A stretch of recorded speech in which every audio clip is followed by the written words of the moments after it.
কি কারণে যুবক সমাজ নষ্ট হচ্ছে এবং সেই কারণগুলো থেকে বের হয়ে আসার রাস্তা কি হতে পারে। যেমন যুবক সমাজ নষ্ট হয়ে যাওয়ার একটা রাস্তা বলতে পারি বস্তুবাদী দুনিয়া। দুনিয়াতে যা চোখে দেখা যায় সেটাই বস্তু, আর যা চোখে দেখা যায় না সেটাই বস্তু নয়। এই মোবাইল চোখে দেখা যায় এটা বস্তু, এই mic, light, stall, pandal, camera, mobile এটা চোখে দেখা যায় এটা বস্তু। আপনার বাড়ি 10 তলা 1 তলা চোখে দেখা যায় ওটা বস্তু। আপনার পকেটের টাকা ওটা চোখে দেখা যায় ওটা বস্তু। আপনার জমি 100 বিঘা 200 বিঘা চোখে দেখা যায় ওটা বস্তু। কিন্তু আপনার সম্মান, আল্লাহর উপর বিশ্বাস, আল্লাহ এবং আল্লাহর রাসূলের উপর বিশ্বাস, জান্নাত পাওয়া না পাওয়া, জাহান্নাম পাওয়া না পাওয়া, এগুলো একটাও চোখে দেখা যায় না, সব অদৃশ্য। আল্লাহ সুবহানাহু তাআলা অদৃশ্য, আল্লাহ রাসূল মারা গেছেন, চোখে দেখা যায় না। জান্নাত চোখে দেখা যায় না, জাহান্নাম চোখে দেখা যায় না, ফেরেশতা চোখে দেখা যায় না, তাকদীর ভাগ্য চোখে দেখা যায় না, পরকাল চোখে দেখা যায় না। এই চোখে না দেখা অদেখা জিনিস নেকি গুনাহ চোখে দেখা যায় না। এই চোখে না দেখা জিনিসকে বিশ্বাস করে চোখে দেখা যায় এমন জিনিসের মোহ থেকে ফিরে আসতে পারাটাই ইসলামের আসল সফলতা। ইসলাম এই রাস্তাটাই মানুষকে দেখাতে চেয়েছে। সুতরাং আমাদের সামনে স্পষ্ট হতে হবে, আমাদের যুবকরা আজ বস্তুবাদী দুনিয়ার মোহে আটকা পড়েছে। বস্তুবাদী এই দুনিয়াকে আল্লাহ সুবহানাহু ওয়া তাআলা কোরআন মাজিদের অগণিত আয়াতে বলেছেন, ওয়ামাল হায়াতুদ দুনিয়া ইল্লা মাতাউল গুরুর। মানুষের এই দুনিয়াবী জীবন ধোঁকার বস্তু মাত্র। মানুষের এই দুনিয়াবী জীবন খেল তামাশার বস্তু মাত্র। আজকে আমি রূপগঞ্জ নারায়ণগঞ্জ জামিয়া সালাফিয়া থেকে রওনা দিয়ে আপনার এখানে এসেছি। এই আসার পথে রাস্তায় কোথাও যদি আমি কোনো খেল তামাশা, কোনো ধোঁকাপূর্ণ বস্তুতে মত্ত হয়ে যেতাম, হয়তো কোথাও কোনো সাপের খেলা, কোনো জাদুর খেলা, কোনো কিছু দেখতে গিয়ে আমি রাস্তায় যদি ব্যস্ত হয়ে যেতাম বা কোথাও খাবারে ব্যস্ত হয়ে যেতাম আর আপনার এই প্রোগ্রামের কথা ভুলে যেতাম, তাহলে ওইটা আমার জন্য ধোঁকার জিনিস, ওইটা আমার জন্য খেলতামাশার জিনিস, আমাকে আমার আসল টার্গেট থেকে ভুলিয়ে রেখেছে। আল্লাহ সুবহানাহু ওয়া তাআলা মানুষকে সৃষ্টি করার পর থেকে নিয়ে, রূহের জগৎ থেকে নিয়ে, ওটাকে আরেকটু কাছে দেন, খুব মশা। আল্লাহ সুবহানাহু ওয়া তাআলা মানুষকে সৃষ্টি করার পর থেকে নিয়ে, রূহের জগৎ থেকে নিয়ে জান্নাত জাহান্নাম পর্যন্ত যে রাস্তা, রূহের জগৎ থেকে জান্নাত পর্যন্ত, রূহের জগৎ থেকে জাহান্নাম পর্যন্ত, এই রাস্তার আমি একজন পথিক মাত্র। আমার এই পথ চলা, আমার এই রাস্তায় চলার মাঝে সামান্যতম বিরতি হচ্ছে এই দুনিয়ার জীবন। আর এই দুনিয়ার জীবনের যত আরাম আয়েশ আছে, যত আনন্দ উল্লাসের মাধ্যম আছে, টাকা পয়সা উপার্জনের মাধ্যম আছে, ধন দৌলত তৈরি করার মাধ্যম আছে, বিলাসিতার মাধ্যম আছে, সবগুলো আমার জন্য মাতাউল গুরুর। ওয়ামাল হায়াতুদ দুনিয়া ইল্লা মাতাউল গুরুর। কোরআনে আল্লাহর দ্ব্যর্থহীন কণ্ঠে ঘোষণা যে দুনিয়ার পুরো জীবনটাই মাতাউল গুরুর, ধোঁকার জিনিস। পুরো দুনিয়াটাই খেলতামাশার জিনিস, মোহের জিনিস। মানুষকে জান্নাতের লক্ষ্য থেকে, মানুষকে জান্নাত জাহান্নামের দুইটার একটার লক্ষ্য থেকে মানুষকে ভুলিয়ে দিয়ে দুনিয়াতে ব্যস্ত করে দেয়। অথচ দুনিয়া রাস্তার মাঝে সামান্য বিরতি মাত্র, দুনিয়া রাস্তার মাঝে সামান্য থেমে থাকা মাত্র। এই থেমে থাকাকেই মানুষ স্থায়ী মনে করে নিয়েছে, এই বিরতিকেই মানুষ স্থায়ী মনে করে নিয়েছে। আর দুনিয়াতে যা কিছু পাচ্ছে ওইটাকে স্থায়ী মনে করে নিয়েছে। মানুষ ধোঁকায় পড়ে গেছে। অথচ এটা আসল সফলতা নয়। আসল সফলতা হচ্ছে ফামান যুহজিহা আনিন নার ওয়া উদখিলাল জান্নাহ ফাকাদ ফাজ। আসল সফল সেই মান যুহজিহা আনিন নার, যাকে জাহান্নামের আগুন থেকে বাঁচিয়ে দেওয়া হলো, যাকে জাহান্নামের আগুন থেকে রক্ষা করে নেওয়া হলো। মান যুহজিহা আনিন নার, যাকে জাহান্নামের আগুন থেকে দূরে সরিয়ে দেওয়া হলো। ওয়া উদখিলাল জান্নাহ, আর যাকে জান্নাতে প্রবেশ করিয়ে দেওয়া হলো। ফাকাদ ফাজ, পৃথিবীতে একমাত্র সফল সেই। আপনি যেই দিন নিজেকে জান্নাতে আবিষ্কার করবেন সেই দিন আপনি সফল। আর যতক্ষণ নিজেকে জান্নাতে আবিষ্কার না করতেছেন ততক্ষণ এই দুনিয়া মাতাউল গুরুর, খেল তামাশা মাত্র। এই খেল তামাশার মোহে পড়ে পরকাল ভুলে গেলে আপনি ব্যর্থ হবেন। এটাই আল্লাহ সুবহানাহু তাআলা বুঝাতে চেয়েছেন। যুবক সমাজ দুনিয়ার মোহ, দুনিয়ার লোভ লালসায় পড়ে জান্নাতের যে স্বাদ, জান্নাতের যে মজা, জান্নাতের এই স্বাদ এবং মজার চাহিদা থেকে, আগ্রহ থেকে তারা পিছে পড়ে গেছে।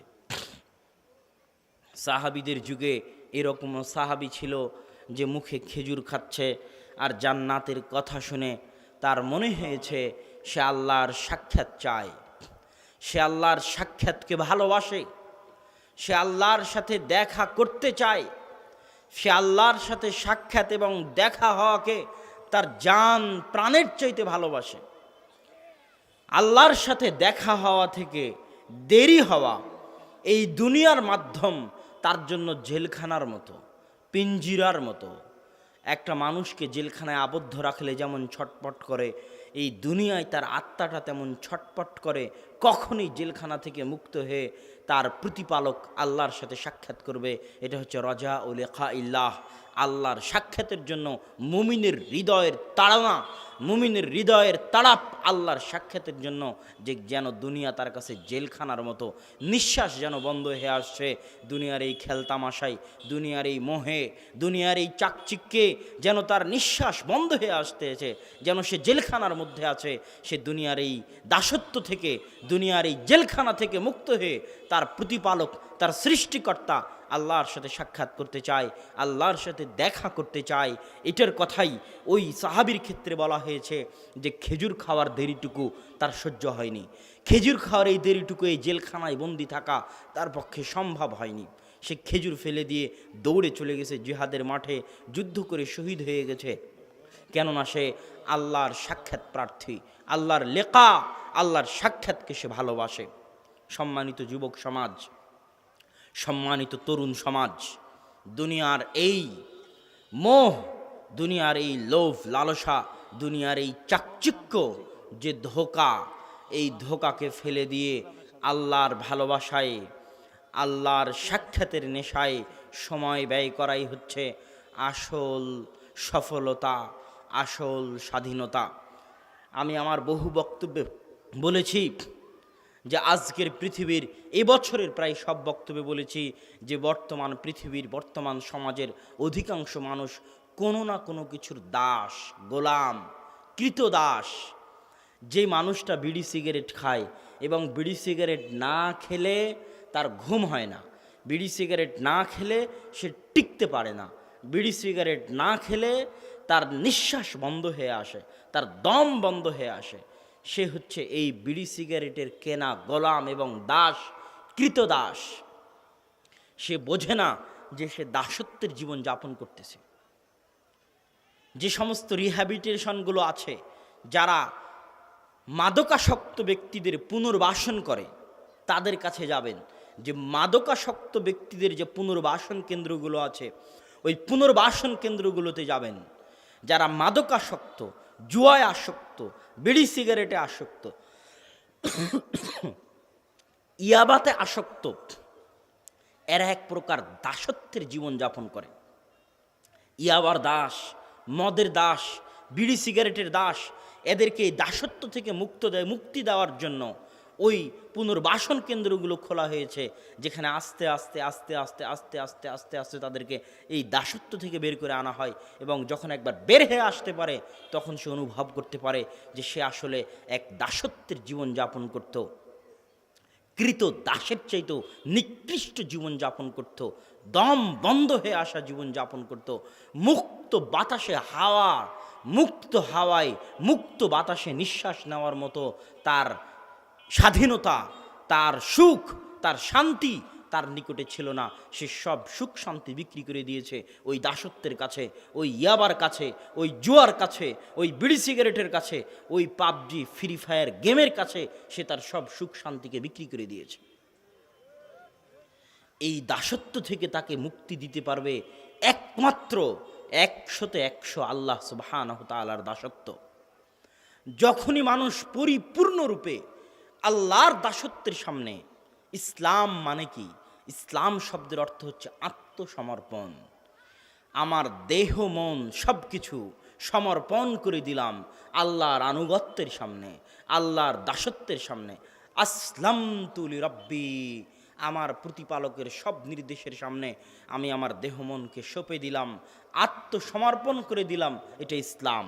যখন 100তে 100 মানুষ তার মাথার চাঁদি থেকে পায়ের পাতা পর্যন্ত আল্লাহর সামনে, আল্লাহর নির্দেশের সামনে 100তে 100 সঁপে দিবে, 100তে 100 দাসত্ব বরণ করে নিবে, তখন আল্লাহর এই দাসত্বের মধ্যে পৃথিবীর সবচেয়ে বেশি সুখ, সবচেয়ে বেশি স্বাধীনতা, সবচেয়ে বেশি সাহস। এত সাহসী মানুষ কেউ হতে পারবে না যে 100তে 100 আল্লাহর সামনে নিজের দাসত্বকে আল্লাহর সামনে সমর্পণ করে দিয়েছে। তার চেয়ে সাহসী, তার চেয়ে পাওয়ারফুল, তার চেয়ে হিম্মতওয়ালা, তার চাইতে সুখী, তার চাইতে স্বাধীন, তার চাইতে আজাদ পৃথিবীতে আর কেউ হতে পারবে না। যে আল্লাহ ব্যতীত অন্য কাউকে ভয় করে সে হচ্ছে পরাধীন, আর যে শুধু আল্লাহকে ভয় করে সে দুনিয়ার সকল ভয় থেকে মুক্ত হয়ে যায়। আমি এটা করলে আমার চাকরি হারিয়ে যেতে পারে, এই ভয় থেকেও মুক্ত হয়ে যায়, কেননা 100তে 100 আল্লাহর দাস। আমি যদি এই হারাম রুজিতে না জড়াই তাহলে আমার ইনকাম মনে হয় বন্ধ হয়ে যাবে, আমি মনে হয় সংসার চালাতে পারবো না, এই ভয় থেকেও মুক্ত হয়ে যায়, এই দাসত্ব থেকেও মুক্ত হয়ে যায়, কেননা 100তে 100 আল্লাহর গোলাম, আল্লাহর দাস।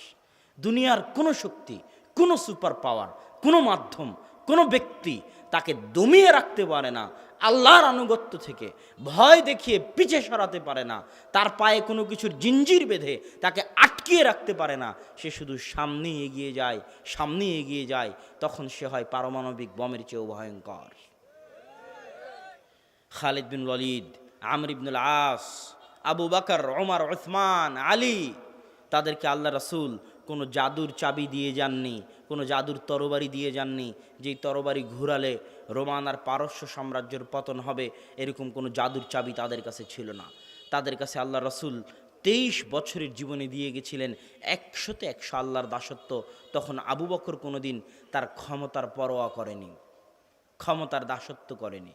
আরে এত মানুষ জাকাত অস্বীকার করতেছে, একটু কম্প্রোমাইজ করে তাদের সাথে মিটিং দিয়ে কিভাবে ক্ষমতা টিকানো যায়, মিটিং দিয়ে তাদের দাবিও হালকা মেনে নেই, আমাদের দাবিও হালকা মেনে নিয়ে একটা কম্প্রোমাইজের রাস্তা অবলম্বন করে ক্ষমতা টিকিয়ে রাখি। এই কম্প্রোমাইজের রাস্তা আবু বকর অবলম্বন করেনি, কেন আবু বকরকে আল্লাহ রাসূল ক্ষমতার দাসত্ব শিখায়নি। আল্লাহ রাসূল শিখিয়েছে, আবু বকর তোর ক্ষমতা থাকার যাক, দাসত্ব হবে আল্লাহর। তখন আবু বকর রাদিয়াল্লাহু তাআলা আনহু দুনিয়ার সব দাসত্ব থেকে মুক্ত, কোনো পরোয়া নাই, লাপরোয়া, সবচেয়ে সাহসী, সবচেয়ে বড় বীর। থাকবে না যাবে, কে কি বলবে, মানুষ কি বলবে, দুনিয়ার মানুষ কি বলবে, আর কি হবে আমার ক্ষমতার ভাগ্যে, এই পরোয়াগুলো থেকে, এই চিন্তাগুলো থেকে তারা মুক্ত হয়ে গেছিলেন। কেননা তারা 100তে 100 আল্লাহর সামনে নিজেদের দাসত্বকে সঁপে দিয়েছিলেন। তখন বলে দিয়েছেন, শোনো, লাউ মানাউনি কালান ইউআদ্দুনাহু ইলা রাসূলিল্লাহ, যারা আজকে যাকাত দিচ্ছে না ওদের বিরুদ্ধে তো যুদ্ধ করবই করব। আল্লাহর রাসূলের যুগে উট যাকাত হিসেবে দিতে এসে উটের সাথে উটের দড়ি দিয়েছে, আর আজ আমি আবু বকর আমার যুগে উট দিবে, উটের দড়ি দিবে না। আল্লাহর রাসূলের যুগে খেজুর দিতে এসে খেজুরের সাথে খেজুরের বস্তা দিয়ে চলে গেছে, আর আমি আবু বকর আমার যুগে খেজুর দিবে, খেজুরের বস্তা দিবে না। এই সরিষা সমপরিমাণ 19-20 আমি আবু বকর সহ্য করব না। এই 19কে 20-এ পরিণত করার জন্য যুদ্ধ করব, হয় মরব না হয় মারব। তাতে ক্ষমতা থাকবে কি ক্ষমতা যাবে, তাতে মানুষে কি বলবে, আর দুনিয়ার মানুষে কি বলবে, আর আমারই কি হবে। এই যাবতীয় দাসত্ব থেকে মুক্ত আল্লাহর রাসূল আমাদেরকে 100তে 100 আল্লাহর দাসত্ব শিখিয়েছে। ওই 100তে 100 আল্লাহর দাস গোটা দেশ মিলে, গোটা রাষ্ট্র মিলে, গোটা খেলাফা মিলে আল্লাহর 100তে 100 দাসত্ব করবে, তাতে ভাগ্যে কি হবে সেটা আল্লাহ ভালো জানে। তখন এই খেলাফা হয়ে গেছে পৃথিবীর সবচেয়ে ভয়ঙ্কর খেলাফা, পৃথিবীর সবচেয়ে শক্তিশালী খেলাফা। কাছে কিছু নাই, হাতে অস্ত্র নাই, পায়ে অস্ত্র নাই, খালি গায়ে মদিনায় শুয়ে আছে ওমর রাদিয়াল্লাহু তাআলা আনহু। আর এই 100তে 100 আল্লাহর দাসত্বের মানসিকতার কারণে হাজার হাজার মাইল দূরে রোমান পারস্যের সম্রাটরা থরথর থরথর করে কাঁপে, অন্য কিছুর জন্য নয়, এই 100তে 100 আল্লাহর দাসত্বের জন্য। আজকেও ওয়াল্লাহি আল্লাহর কসম, ওয়াল্লাহি আল্লাহর কসম, পৃথিবীর যে কোনো ভূখণ্ডের, যে কোনো অঞ্চলের, যে কোনো দেশের, যে কোনো এলাকার মানুষজন 100তে 100 আল্লাহর দাসত্ব বরণ করে নিবে, তাদের সামনে পৃথিবীর কোনো শক্তি টিকতে পারবে না। তাদের সামনে মাথা নত করতেই হবে। এটাই চিরন্তন ফায়সালা। আমরা পারি না কেন? আমাদের মধ্যে 100তে 100 আল্লাহর দাসত্ব নাই। সম্মানিত উপস্থিতি, যুবক সমাজকে বলছিলাম, দুনিয়ার মোহ থেকে মুক্ত হয়ে, দুনিয়ার লোভ লালসা থেকে মুক্ত হয়ে, দুনিয়ার চাকচিক্য থেকে মুক্ত হয়ে আল্লাহর ইবাদতে, আল্লাহর দাসত্বে নিজেদের জীবনের সময়টুকু ব্যয় করা ওই যুবকের সার্বিক সফলতার মৌলিক কারণ। 2 নাম্বার পয়েন্ট, যুবক যদি যেই কারণে যুবকের পদস্খলন ঘটে, 1 নাম্বার তো দুনিয়ার মোহ, 2 নাম্বার যুবকের পদস্খলন ঘটে সময়ের অপব্যবহার। দুনিয়াতে যত অন্যায় কাজ আছে, প্রত্যেক অন্যায় কাজ সংঘটিত হওয়ার সুযোগ পায় সময়ের অপব্যবহারের জন্য, সময়ের অবমূল্যায়নের জন্য। ওই কাজটুকুতে, ওই অন্যায় কাজটুকুতে আমি যে সময়টুকু লাগাচ্ছি, এই সময়টা সময়কে নষ্ট করা, এই সময়টা সময়কে অপব্যবহার করা। এই জন্য যুবক যদি বাঁচতে চায়, তাহলে তাকে সময়ের গুরুত্ব এবং মূল্য বুঝতে হবে যে সময় কী জিনিস। আমরা আজকে এই মাঠে বসে আছি, দারুল আল ইকরাম ফাউন্ডেশনের এই মাঠে। আমরা কিন্তু আসলে এই মাঠে নাই, আমরা কিন্তু আসলে মাগরিব থেকে ঈশার মধ্যে একটা সময় যেটা অতিবাহিত হচ্ছে, আমরা মূলত ওই সময়টার মধ্যে আছি। এখন এই সময় আমি এখানেও থাকতে পারি, আর একদিনে কালকে ফেনীতে ছিলাম, এখন বাঞ্ছারামপুর যাব। আমরা নির্দিষ্ট জায়গায় বসবাস করি না, আমাদের এই চলা থাকা যাওয়াটা একটা সময়ের মধ্যে। আমি যদি এখানে এসার পরে আসতাম তাহলে আমার তো না, জায়গায় তো ঠিকই আসলাম, কালকে আসতাম বক্তব্য হতো না, আগামীকাল আসতাম বক্তব্য হতো না, জায়গায় তো ঠিকই আসলাম, বক্তব্য হলো না কেন? বক্তব্যটা আসলে একটা সময়ের মধ্যে আয়োজন করা হয়েছিল। মানুষের আসল জীবন তাকে প্রদত্ত সময়, মানুষের পুরো জীবনের অপর নাম হচ্ছে তার সময়। সকাল থেকে সন্ধ্যায় সূর্য উঠছে ডুবছে, উঠছে ডুবছে, এই যে সময়, পৃথিবী সৃষ্টির পর থেকে নিয়ে সময় যে অতিবাহিত হতেই আছে, হতেই আছে, হতেই আছে, মহাকালের গর্ভে সময় যে হারিয়ে যাচ্ছে, এটাই পৃথিবীকে ধাক্কা দিয়ে এগিয়ে নিয়ে যাচ্ছে ধ্বংসের দিকে। পৃথিবী ধ্বংস হবেই, কেননা সময়ের শেষ আছে। সময়ের শেষ যখন আছে, তখন এই পৃথিবী ধ্বংস হবে, ধ্বংসের দিকে এগিয়ে যাচ্ছে। আর পৃথিবীর যে মাটি জমি জায়গা, এটা হচ্ছে থাকার একটা মাধ্যম মাত্র। মক্কা ইব্রাহিম আলাইসাল্লামের যুগেও ছিল, আল্লাহ রাসূলের যুগেও ছিল, আমাদের যুগেও আছে। ইব্রাহিম আলাইসাল্লাম নাই কেন? মুহাম্মদ সাল্লাল্লাহু আলাইহি ওয়াসাল্লাম নাই কেন? তাদের সময়টা পার হয়ে গেছে। আমরাও একদিন থাকবো না, যখন আমাদের সময় পার হয়ে যাবে। আবার নতুন প্রজন্ম আসবে, তাদের সময় পার হয়ে যাবে, তারাও চলে যাবে। তাহলে মানুষ মূলত বসবাস করে সময়ের মধ্যে। ওয়াল আসর ইন্নাল ইনসানা লাফি খুসর, সময়ের শপথ, প্রত্যেকটা মানুষ সময় নিয়ে ক্ষতির মধ্যে নিমজ্জিত আছে, ধ্বংসের মধ্যে নিমজ্জিত আছে। দুনিয়ার কোনো মানুষ সঠিকভাবে সময়কে মূল্যায়ন করা জানে না, কেউ সঠিকভাবে সময়কে দাম দেওয়া জানে না। কারা ব্যতীত? ইল্লাল্লাযীনা আমানু, যারা ঈমান আনয়ন করে তারা ব্যতীত, ওয়া আমিলুস সালিহাত, যারা সৎ কাজ করে তারা ব্যতীত, ওয়া তাওয়াসাউ বিল হাক্কি ওয়া তাওয়াসাউ বিস সবর, যারা সত্যের আদেশ দেয় পরস্পরকে তারা ব্যতীত, যারা পরস্পরকে ধৈর্যের আদেশ দেয় তারা ব্যতীত। এই আয়াত আর একটা হাদিস শোনেন, রাসূল সাল্লাল্লাহু আলাইহি ওয়াসাল্লাম বলছেন, আদ দুনিয়া ওয়া মা ফিহা, দুনিয়া এবং দুনিয়ার মাঝে যা কিছু আছে, কুল্লুহা মালউনা, দুনিয়া এবং দুনিয়ার মাঝে যা কিছু আছে সব কিছু অভিশপ্ত, সব কিছু অভিশপ্ত। ইল্লা মা কানা লিল্লাহ, অভিশপ্ত নয় শুধু সেটা যেটা আল্লাহর জন্য করা হয়, সেটা অভিশপ্ত নয়, বাকি সব কিছু অভিশপ্ত। আল্লাহ রাসূল হাদিসে বললেন দুনিয়া আর দুনিয়ার মাঝে যা কিছু আছে সব অভিশপ্ত।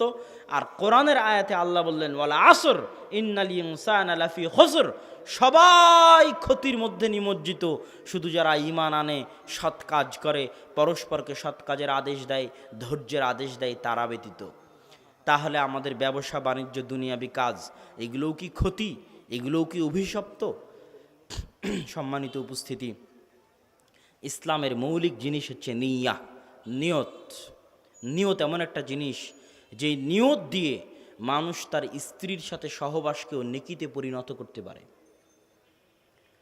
রাসূল সাল্লাল্লাহু আলাইহি ওয়াসাল্লাম বলছেন, তোমাদের কারো তার স্ত্রীর নিকটে যাওয়া সাদাকাহ, দান, নেকি। সাহাবীগণ আশ্চর্য হয়ে এর কারণ জানতে চাইলেন। রাসূল সাল্লাল্লাহু আলাইহি ওয়াসাল্লাম উত্তরে যা বললেন তার সারমর্ম হচ্ছে, তোমাদের প্রতিপালক এত অদয়ালু, অমেহেরবান, অকরুণাময় নন, এত করুণাহীন, মেহেরবানহীন, দয়াবিহীন নন যে যেই কাজ হারাম পন্থায় করলে তিনি গুনাহ দিবেন, ওই কাজ মানুষ হালাল পন্থায় করলে আল্লাহর দয়ার এত অভাব হয়নি যে আল্লাহ নেকি দিবেন না। সুবহানাল্লাহ, আল্লাহু আকবার। যেই কাজ হারাম পন্থায় করলে আল্লাহ গুনাহ দিবেন, ওই কাজ হালাল পন্থায় করলে আল্লাহ কি দিবেন? নেকি দিবেন। কেননা আমি ওই হারাম থেকে বাঁচতে, ওই গুনাহ থেকে বাঁচতে আমি ওই কাজটা হালাল পন্থায় করেছি। বিয়ে করেছি লজ্জায় স্থান বাঁচাতে, স্ত্রীর কাছে গেছি লজ্জায় স্থান হারাম থেকে বাঁচাতে। এই প্রত্যেকটা বিয়ে, স্ত্রীর কাছে যাওয়া তখন নেকিতে পরিণত হয়ে গেছে। আমি টাকা পয়সা ইনকাম করব কেন? টাকা পয়সা ইনকাম করব যাতে আরও বেশি ইনকাম করবে, আরও বেশি আল্লাহর রাস্তায় খরচ করতে পারি। সুলাইমান আর রাজহি, সৌদি আরবের আল রাজহি ব্যাংকের মালিক, তার মধ্যেই স্বভাব আছে, তিনি আরও টাকা ইনকাম করতে চায় আরও বেশি আল্লাহর রাস্তায় খরচ করার জন্য, আরও টাকা ইনকাম করতে চায় আরও বেশি আল্লাহর রাস্তায় খরচ করার জন্য। তার বহু কোম্পানি আছে শুধু ওয়াকফ লিল্লাহ, আল্লাহর রাস্তায় খরচের জন্য ওয়াকফ, পুরো কোম্পানি ওয়াকফ। যেমন ধরেন পার্টেক্স কোম্পানির একটা পণ্য হচ্ছে মাম, তো পার্টেক্স কোম্পানির কাগজ আছে, কত রকমের জিনিসপাতি আছে, তার মধ্যে একটা হচ্ছে মামের পানি। তো এই মামের পানিটা পুরোটাই ওয়াকফ, আল্লাহর রাস্তায় খরচের জন্য। আর যেগুলো আছে সেগুলো লাভের জন্য, আর এটা পুরোটাই ওয়াকফ, আল্লাহর রাস্তায় খরচের জন্য। আরও এরকম নতুন ব্যবসা বের করব, আরও নতুন ব্যবসা করব, আরও ইনকাম করব, কিসের জন্য? আল্লাহর রাস্তায় খরচের জন্য। লা হাসাদা ইল্লা ইসনাতাইন, ঈর্ষা নেই, তবে মাত্র দুটি বিষয় ঈর্ষা করা উচিত। মান আতাহুল্লাহু মালান, যাকে আল্লাহ টাকা দিয়েছে আর তাকে তৌফিক দিয়েছে ওই টাকা আল্লাহর রাস্তায় খরচ করার, তাকে দেখে ঈর্ষা হওয়া উচিত যে আমারও যদি টাকা থাকতো, আমিও যদি আল্লাহর রাস্তায় খরচ করতে পারতাম, এই ঈর্ষা হওয়া উচিত। তাহলে যখনই এই নিয়ত নিয়ে আপনি ব্যবসা করবেন, তখন আপনার পুরো ব্যবসা নেকিতে পরিণত হবে। সকাল থেকে সন্ধ্যা পর্যন্ত যা সময় দিবেন সেটা তখন আর মালউনা, অভিশপ্ত হবে না। কেন? ওঠে লিল্লাহ, আল্লাহর জন্য, পিতামাতার খেদমতের জন্য, সন্তান সন্ততিকে সুশিক্ষা দেওয়ার জন্য। নিয়ত পরিবর্তন, হুকুম পরিবর্তন। নিয়ত এত পাওয়ারফুল, নিয়ত এত পাওয়ারফুল, নিয়ত এত পাওয়ারফুল যে নিয়ত পরিবর্তনে দুনিয়ার সব কাজ নেকিতে পরিণত করা সম্ভব। শুধু তাই নয়, কাজ না করেও নেকি পাওয়া সম্ভব নিয়ত দিয়ে। কাজ না করেও নেকি পাওয়া সম্ভব। রাসূল সাল্লাল্লাহু আলাইহি ওয়াসাল্লাম বলেছেন, আদম সন্তান যখন কোনো গুনাহের কাজের নিয়ত করে তখন তার গুনাহ লেখা হয় না যতক্ষণ না সেই গুনাহটাকে সে বাস্তবায়ন করে। আপনি মনে মনে একটা গুনাহের কাজের পরিকল্পনা করলেন, এটা আল্লাহ জানেন, কিন্তু এই গুনাহটাকে তিনি ফেরেশতাদের লিখতে বলতেছেন না যতক্ষণ না আপনি আপনার এই পরিকল্পনাটা বাস্তবায়ন করতেছেন। যদি বাস্তবায়ন না করেন গুনাহ লেখা হবে না। অন্যদিকে আপনি আজকে বসে নিয়ত করলেন বক্তব্য শুনে যে কালকে থেকে আপনি আর বিড়ি সিগারেট খাবেন না, কালকে থেকে আপনি ফজরের সালাত জামাতে আদায় করবেন। তো আপনি আগামীকাল জামাতে ফজরের সালাত আদায় করেন আর না করেন, আজকে এখানে বসে যে নিয়ত করেছেন এই নিয়তের জন্য আপনি নেকি পাবেন। এটা এত পাওয়ারফুল, না করেও নেকি। এই জন্য নিয়ত অনেক জরুরি জিনিস। মানুষের ভালো কাজের নিয়ত করা উচিত। তাবলিগ জামাতের লোকেরা যে বলে ভাই সফরের নিয়ত করেন, নিয়ত তো করেন। এই জিনিসটা অনেক বড় একটা পয়েন্ট, যে যখন মানুষ ইচ্ছা করে, যেমন ফজরের সালাতে ঘুম থেকে উঠার ক্ষেত্রে একটা জিনিস পরীক্ষা করে দেখবেন, আপনি যদি 100-তে 100 আন্তরিকভাবে এই নিয়ত করে ঘুমান যে আপনি ফজরে উঠবেন, উঠে সালাত আদায় করবেন, তাহলে তখন আপনার ঘুম ভেঙে যাবে। আর যদি ঘুমানোর আগে আপনার নিয়তে ত্রুটি থাকে, 100-তে 100 আপনি নিয়ত করেননি যে আপনি আগামীকাল ফজরের সালাত আদায় করবেন, তাহলে ফজরের সময় আপনি জায়গা পাবেন না। কত পাওয়ারফুল জিনিস নিয়ত, বাস্তব জীবন থেকে সর্বত্র সাবকনসিয়াস মাইন্ডে ওটা সেট হয়ে যায়। আপনি যেটা মনে মনে নিয়ত করেন ওটা আপনার সাবকনসিয়াস মাইন্ডে সেট হয়ে যায়। সাবকনসিয়াস মাইন্ড আপনার অজান্তেও আপনাকে বলতে থাকে, তুমি এই কাজ করার নিয়ত করেছিলে, কাজটা কি করবে না? তুমি এই কাজ করার নিয়ত করেছিলে, কাজটা কি করবে না? এটা আপনার অজান্তে আপনাকে বলতে থাকে। সুতরাং নিয়ত অনেক জরুরি, অনেক গুরুত্বপূর্ণ জিনিস। সম্মানিত উপস্থিতি, আমরা যুবক সমাজকে বলছিলাম, প্রথমত সময়কে, সময়ের কল্যাণকে, সময়ের বরকতকে, কেননা সময়ই হচ্ছে সব কিছু, এবং সময়ের মধ্যে সবচেয়ে দামি সময় হচ্ছে সকালের সময়। সবচেয়ে দামি সময় হচ্ছে সকালের সময়। ইংরেজিতে একটা বই আমি পড়েছিলাম, মিরাকল অফ দ্য মর্নিং, সকালের জাদু, যেটা ইদানিং বাংলাতে অনুবাদ হয়েছে, যে সকালে আবার জাদু কিভাবে থাকে। সকালের এই জাদু যে ধরতে পারবে, ওর দুনিয়াবী জীবনও সফল, ওর পরকালীন জীবনও সফল। আর যে ধরতে পারবে না, ওর পরকালীন জীবন তো বহু দূরে থাক, ও দুনিয়াবী জীবনেও কোনোভাবেই সফল হতে পারবে না। দুনিয়াবী জীবনও ও ধনী হতে পারবে না, টাকা পয়সার মালিক হতে পারবে না যে সকালে ঘুমিয়ে থাকে। কেন, যখন সে সকালে ঘুমিয়ে থাকছে তখন সারা পৃথিবীতে আল্লাহর দয়া, আল্লাহর রহমত ছিটানো হচ্ছে, আর আল্লাহর দয়া, আল্লাহর রহমতকে সে পদদলিত করে, অপমানিত করে, অবমূল্যায়ন করে সে তার বাড়িতে রুমে শুয়ে আছে। ও কোনো দিন দুনিয়াতেও সফল হতে পারবে না। যত ইহুদি খ্রিস্টান বড় বড় ধনী আছে, মাইক্রোসফটের বিল গেটস, রিলায়েন্সের মুকেশ আম্বানি, alibaba.com-এর মালিক জ্যাক মা, তাদের জীবনী পড়ে দেখবেন যে তারা কখন ঘুম থেকে ওঠে। মার্ক জুকারবার্গ, তাদের জীবনীতে দেখবেন যে আপনার আগে তারা ঘুম থেকে ওঠে, অথচ তাদের ফজরের সালাত নাই। আপনার ফজরের সালাত আছে, তাদের ফজরের সালাত আছে নাকি? তারপরেও তারা দেখবেন সকালে ঘুম থেকে উঠেছে 5টা, 6টা, 4টা নাগাদ ঘুম থেকে উঠে গেছে। কেন, তারা জানে সকাল এমন এক বিষয়, সকালের কাজের বরকত এমন, আপনি নিজে পরীক্ষা করে দেখবেন। যেমন যারা কোরআনের হাফেজ আছে, তারা বলতে পারবে আমি কোরআন হেফজ করেছি, আমি বলতে পারবো ফজরের আগে আর পরে যত পরিমাণ কোরআন মুখস্থ হয়, আর কোনো সময় অত পরিমাণ কোরআন মুখস্থ হয় না। কেননা চরম পরিমাণে বরকত থাকে ওই সময়। কোরআন মুখস্থ বাদ দিলাম, আপনি যদি ফজরে উঠেন, অজু করেন, ফজরে যদি কাজ করেন, দেখবেন আপনার শরীরের মধ্যে পরিশ্রমের ভাব বিরাজ করতেছে, আপনার শরীরেও মন চাঙ্গা আছে, ফুরফুরে আছে। আর যদি রাত 2টা-3টে পর্যন্ত জেগে থাকেন আর 9টা-10টায় ঘুম থেকে উঠেন, সারাদিন আপনার শরীর ম্যাজ করবে, শরীরে চাঙ্গা ভাব থাকবে না, ফুরফুরে ভাব থাকবে না। এটা সকালের বরকত। আপনি যদি সকালে ফজরের সময় কাজ শুরু করেন, তাহলে দেখবেন 10টার মধ্যে আর কোনো কাজ খুঁজে পাবেন না যে আজকে সারাদিন আর কি কাজ করা যেতে পারে যেটা দরকার ছিল। 10টা হতে হতে কাজ শেষ হয়ে যাবে যদি ফজরের পর কাজ শুরু করেন। আর যদি সকাল 10টায় ঘুম থেকে উঠে কাজ শুরু করেন, রাত 10টা হয়ে যাবে কিন্তু কাজ শেষ হবে না। ফজরের পর থেকে নিয়ে জোহর পর্যন্ত এটা সবচেয়ে লম্বা সময়, পুরো দিনে সবচেয়ে লম্বা সময়। এই লম্বা সময়টাকে যে পরিপূর্ণভাবে কাজে লাগাতে পারে, ও সফল হবে, ও কোটি টাকার মালিক হবে, 1000 টাকার মালিক হবে, ধনী হবে, দুনিয়াতে সফল হবে, চাকরি বাকরি পাবে, বিসিএসে চান্স হবে। যে কাজে পরিশ্রম করবে ওর ওই কাজে সফলতা হবে। আর যে ঘুমিয়ে থাকবে ওর কোনো কাজে সফলতা হবে না, না পরকাল না দুনিয়া, ওকে ধ্বংস হতেই হবে। ধ্বংস হওয়ার জন্য বাধ্য যে সকালে ঘুমিয়ে থাকে, তার জন্য। এই জন্য আমি যুবকদেরকে বলি, সময়ের মূল্যায়নের সাথে 5 ওয়াক্ত সালাতের একটা সম্পর্ক আছে। 5 ওয়াক্ত সালাতে মসজিদের সাথে সম্পর্ক রক্ষা করা, হেদায়েতের উপর টিকে থাকা, দিনের উপর টিকে থাকার সবচেয়ে বড় শর্ত। দিন থেকে আপনি যে কোনো মুহূর্তে দূরে সরে যেতে পারেন, ইসলাম থেকে আপনি যে কোনো মুহূর্তে দূরে সরে যেতে পারেন, যদি মসজিদের সাথে 5 ওয়াক্ত সালাতের সাথে আপনার স্থায়ী সম্পর্ক না থাকে।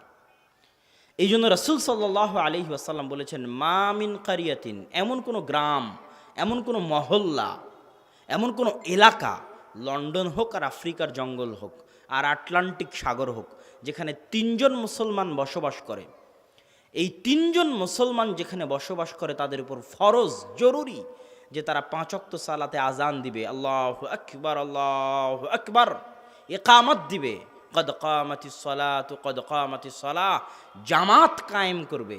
এই 3 জন মুসলমান যদি হয়, 2-এর অধিক মুসলমান যদি হয়, জঙ্গলে থাকুক, স্থলে থাকুক, পানিতে থাকুক, বাড়িতে থাকুক, কাফের দেশে থাকুক, মুসলমান দেশে থাকুক, যেখানে 2-এর অধিক মুসলমান একত্রিত হয়েছে, ওখানে আজান দিয়ে ইকামত দিয়ে জামাত কায়েম করতে হবে, জুমা কায়েম করতে হবে। যদি জামাত কায়েম না করে, ইল্লাস্তাহওয়াদা আলাইহিমুশ শাইতান, শয়তান তাদেরকে পেয়ে বসবে, শয়তান তাদেরকে পথভ্রষ্ট করে দিবে। তাহলে দিনের রাস্তায় টিকে থাকার একটা বড় মাধ্যম কি বলেন তো? 5 ওয়াক্ত সালাতে মসজিদের সাথে সম্পর্ক রক্ষা করা। মসজিদের সাথে সম্পর্ক না থাকলে, 5 ওয়াক্ত সালাতের মসজিদের সাথে সম্পর্ক না থাকলে পথভ্রষ্ট হয়ে যাবেন, ঈমান টিকাতে পারবেন না। বলছিলাম এই 5 ওয়াক্ত সালাতের সাথে সময়ের একটা গভীর সম্পর্ক আছে। গভীর সম্পর্ক কি?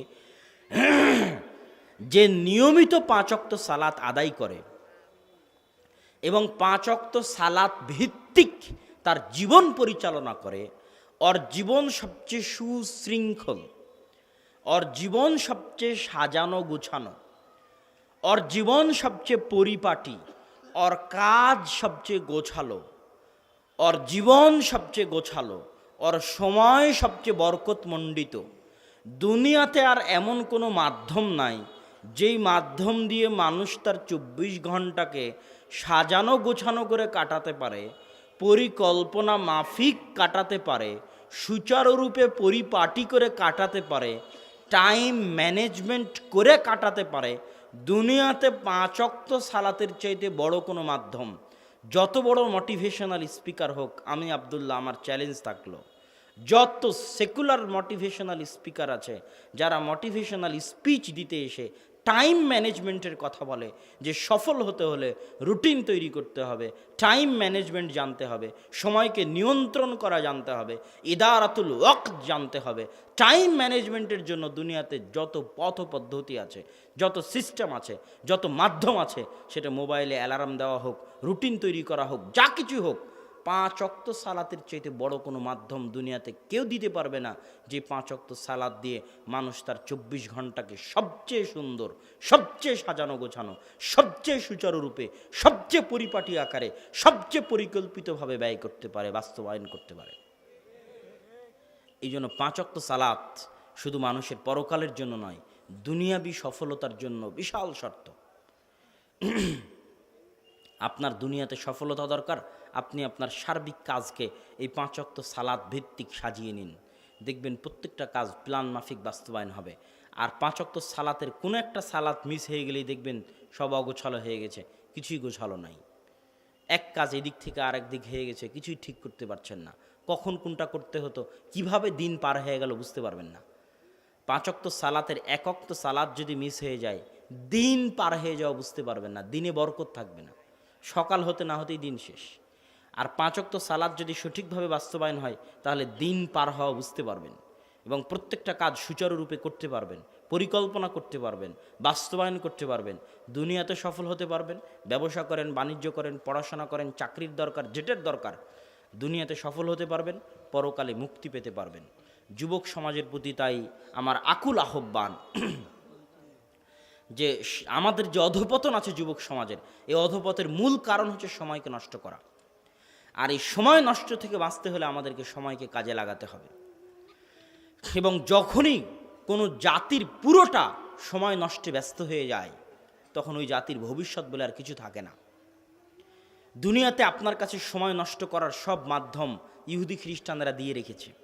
আপনার হাতের ফেসবুক থেকে শুরু করে পাবজি ফ্রি ফায়ার গেম থেকে শুরু করে ওই খেলা থেকে শুরু করে আইপিএল বিপিএল ক্রিকেট ফুটবল বিশ্বকাপ থেকে শুরু করে ওগুলোর জুয়া থেকে শুরু করে এমন কোনো সিস্টেম মাধ্যম নাই সময় নষ্ট করার, যেটা আপনার সময়কে নষ্ট করবে না।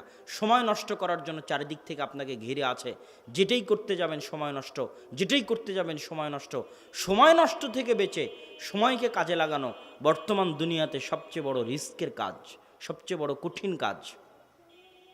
এই জন্য সময় নষ্ট থেকে বাঁচতে হলে মোবাইলের ব্যবহারকে সীমিত করতে হবে। ঘুমানোর আগে মেসেজ চেক করা, ঘুমানোর আগে মোবাইল চেক করা, আবার ঘুম থেকে উঠেই মোবাইল চেক করা, মোবাইলের মেসেজ চেক করা, এই অভ্যাস আপনার দিনের পরিকল্পনা তৈরি করতে দিবে না। কিভাবে দিন পার হয়ে যাবে আপনি বুঝতে পারবেন না। ঘুম থেকে উঠেই যদি মোবাইল হাতে নেন, Facebook WhatsApp Twitter YouTube PUBG free fire, ঘুম থেকে উঠেই, তাহলে দিন কিভাবে পার হবে বুঝতে পারবেন না। 365 দিনে বছর কিভাবে পার হবে বুঝতে পারবেন না। আপনি অন্ধকার থেকে অন্ধকার জগতে যেতে থাকবেন, ধ্বংস থেকে ধ্বংসের দিকে যেতে থাকবেন। জীবন মরণ ইহকাল পরকাল সব ধ্বংস হয়ে যাবে, কিছুই টের পাবেন না। এই জন্য সকালে উঠে মোবাইল হাতে নেওয়া যাবে না। সকালে উঠে একজন মুসলমানের কর্তব্য উজু করে সালাত আদায় করে কোরআন তেলাওয়াত করা। আজকের বক্তব্যের আরেকটা অংশ ছিল, যুবক যদি হকের উপর টিকে থাকতে চায়, দ্বীনের উপর টিকে থাকতে চায়, ইমানের উপর টিকে থাকতে চায়, তাহলে তাকে কোরআন পড়তে হবে। আমি আব্দুল্লাহ হুদাল্লিন নাস নই, আব্দুর রাজ্জাক বিন ইউসুফ হুদাল্লিন নাস নয়, ডক্টর জাকির নায়েক হুদাল্লিন নাস নয়। হুদাল্লিন নাস হচ্ছে কোরআন। এক জাকির নায়েক হাজারো বক্তব্য দিয়ে, লাখো জাকির নায়েক কোটি বক্তব্য দিয়ে যত মানুষকে হেদায়েত করতে পারবে, এক কোরআন তার চেয়ে বেশি মানুষকে হেদায়েত করতে পারবে। কিন্তু কোরআনের কাছে যেতে তো হবে। কোরআনের কাছে যান, হেদায়েত পাবেন। কোরআনের কাছে যান, অন্তরে প্রশান্তি পাবেন। কোরআনবিহীন জীবন বরকতবিহীন জীবন। কোরআনবিহীন বাড়ি বরকতবিহীন বাড়ি।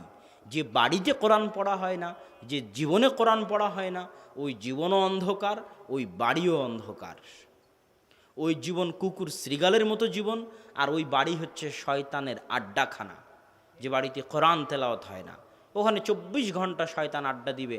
ওই বাড়ির কোনো কিছুতে বরকত থাকবে না, সদস্যদের কোনো কিছুতে বরকত থাকবে না, জীবনে শান্তি থাকবে না, কোনো কিছুতে ভালো সফলতা থাকবে না।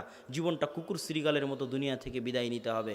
একটা গরু ছাগল মহিষের মতো দুনিয়া থেকে বিদায় নিতে হবে। গরু ছাগল মহিষের দুনিয়া থেকে বিদায় নেওয়া আর কোরআন না পড়ে দুনিয়া থেকে বিদায় নেওয়া সমান। এই জন্য আমরা বলছিলাম যেটা, যে একটা মুসলমানের সকালে কি কর্তব্য হতে পারে। সকালে উঠেই যদি আপনি মোবাইল হাতে নেন, দিন কিভাবে পার হবে বুঝতে পারবেন না। উঠে আগে সালাত আদায় করতে হবে, কোরআন তেলাওয়াত করতে হবে, তারপরে ভাবতে হবে সারাদিন আপনার কি কাজ। ওইটা ভাবার পরে সেই কাজের মধ্যে একটা কাজ যদি হয় মোবাইলের মেসেজ চেক করা, ফেসবুকের মেসেজ চেক করা, হোয়াটসঅ্যাপের মেসেজ চেক করা, তাহলে সেটা আপনি একটা সময় করবেন। কিন্তু উঠেই যদি ফেসবুকের টাইম লাইন স্ক্রল করতে থাকেন, আর ইউটিউবের ভিডিও দেখতে থাকেন, আর গেমের মধ্যে ডুবে যান, তাহলে আপনি হচ্ছেন দাসত্বের জীবনযাপন করতেছেন। আপনি জেলখানায় আছেন, আপনার নিঃশ্বাস বন্ধ হয়ে আছে, আপনি এখনও মুক্ত বাতাসে শ্বাস নিতে পারছেন না। আপনার সফল হওয়া খুবই কঠিন। আপনার সফল হওয়া দুনিয়া এবং পরকালে খুবই কঠিন। তো সম্মানিত উপস্থিতি, সম্মানিত যুবক সমাজ, আমরা আলোচনা করছিলাম, এক নম্বরে আলোচনা করেছিলাম দুনিয়ার মোহ থেকে নিজেদেরকে বিরত রাখা। 2 নম্বরে আলোচনা করেছিলাম সময়কে কাজে লাগানো, এবং সময়ের মধ্যে একটা গুরুত্বপূর্ণ সময় হচ্ছে সকালের সময়কে কাজে লাগানো। 3 নম্বর আলোচনা করেছি 5 ওয়াক্ত সালাতে মসজিদের সাথে সম্পর্ক রক্ষা করা। মসজিদের সাথে সম্পর্ক রক্ষা করা ছাড়া ঈমান টিকবে না। এই জন্য আমি বেদাতি মসজিদ হলেও বলি যে মসজিদের সাথে সম্পর্ক রাখতে হবে। কেন বেদাতি মসজিদ বলে আজ যদি মসজিদ ছাড়েন, কালকে সালাতই ছেড়ে দিবেন। পরীক্ষিত। আজকে মসজিদ ছাড়লে কালকে সালাত ছাড়বেন, আজকে মসজিদ ছাড়লে কালকে সালাত ছাড়বেন, আজকে মসজিদ ছাড়লে কালকে সালাত ছাড়বেন। হেদায়েতের রাস্তা থেকে বঞ্চিত হয়ে যাবেন। এই জন্য 3 নাম্বার বা 4 নাম্বার জরুরি জিনিস হচ্ছে 5 ওয়াক্ত সালাতে মসজিদের সাথে সম্পর্ক রক্ষা করা। আর শেষ জরুরি জিনিস হচ্ছে কোরআনকে আঁকড়ে ধরে থাকা এবং কোরআন তেলাওয়াত করা। কোরআন তেলাওয়াত করা এবং কোরআনকে আঁকড়ে ধরে থাকা। এই কোরআন, এই 5 ওয়াক্ত সালাত, এই সময়কে মূল্যায়ন, দুনিয়ার মোহ থেকে মুক্ত থাকা, এই জিনিসগুলো যদি আমাদের মধ্যে আসে, আমাদের যুবক সমাজের মধ্যে, তাহলে সে তার মধ্যে পরিবর্তন অনুভব করবেই করবে। আর এই পরিবর্তন তাকে তার দুনিয়াতেও সফলতা দিবে, তাকে তার পরকালেও সফলতা দিবে। আল্লাহ সুবহানাহু তাআলা আমাদেরকে দুনিয়ার যাবতীয় দাসত্ব থেকে, মুক্তি থেকে আল্লাহর 100তে 100 দাসত্ব করার তৌফিক দান করুক, আমিন। এবং আল্লাহ সুবহানাহু তাআলা আমাদেরকে কোরআন না শিখে যেন মৃত্যু দান না করেন, আমিন। কেউ কোরআন না শিখে মারা যাবেন না, শপথ করেন কোরআন না শিখে মারা যাবেন না। এবং মুসলমানের কোনো সন্তান যেন কোরআন না শিখে বড় না হয়, এটাও দায়িত্ব আপনাদের। আল্লাহ যেন কাউকে কোরআন না শিখে বড় না করে, আর কোরআন না শিখে দুনিয়া থেকে বিদায় না করে, আল্লাহুম্মা আমিন। কোরআন পড়তে পড়তে ইমানের উপর আল্লাহ সুবহানাহু ওয়া তাআলা যেন আমাদের দুনিয়া থেকে উঠিয়ে নেন, আমিন। এই বলে আমি আমার সংক্ষিপ্ত বক্তব্য, বক্তার যারা অনুষ্ঠান সূচি তাদেরও সময়ের সংকীর্ণতা এবং আমারও সফরের কারণে সময়ের সংকীর্ণতা, এই কারণে আমি আমার বক্তব্য এখানেই শেষ করছি। ওয়া আখিরু দাওয়ানা আনিল হামদুলিল্লাহি রাব্বিল আলামিন। জরুরি কথা ভুলে গেছি, সালাফি কনফারেন্সের কথা আপনাদের মনে আছে? ইনশাআল্লাহ তো সবাই উপস্থিত হবেন তো ইনশাআল্লাহ? মার্চের 4, 5 বৃহস্পতি শুক্রবার 2 দিনই উপস্থিত হবেন। বড় বড় আলেম ওলামা বক্তা আছে, আল্লাহ আপনাদের তৌফিক দান করুক, আল্লাহুম্মা আমিন। আসসালামু আলাইকুম ওয়া রাহমাতুল্লাহি ওয়া বারাকাতুহু।